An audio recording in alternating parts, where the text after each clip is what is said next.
Hello everyone. My name is Hardik Raj Singh. My name is Daksh Patel. My name is Mayank Makar. My name is Odaya Dharma. And today we are going to present our CMP project Nut and Bolt.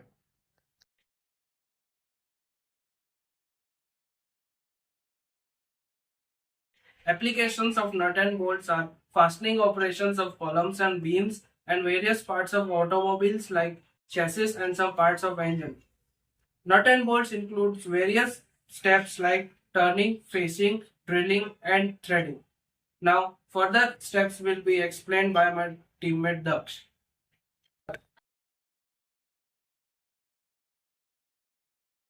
I will explain a facing process. Facing process is commonly used to reduce the length and removing excess material.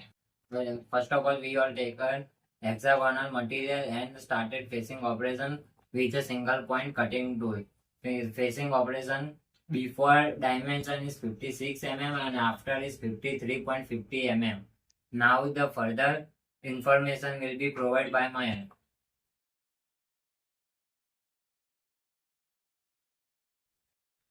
I will explain turning and drilling process. Turning process is mostly used to reduce the diameter of the cylindrical workpiece with the help of single point cutting tool.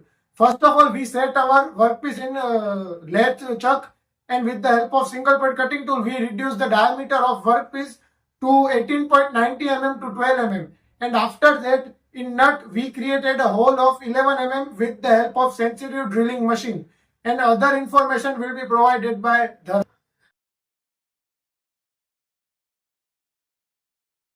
I will explain threading operation.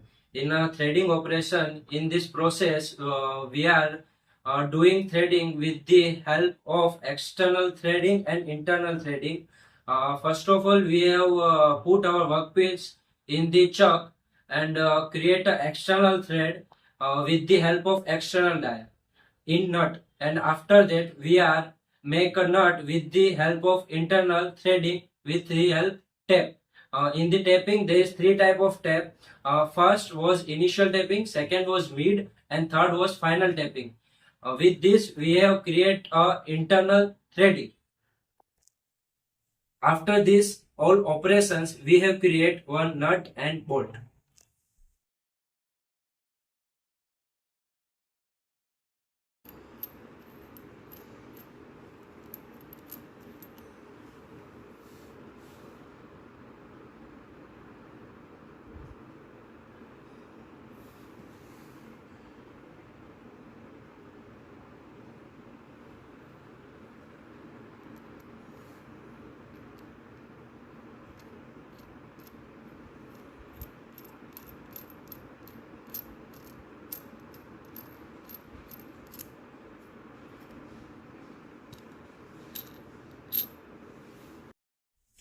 This is all from our side. Thank you.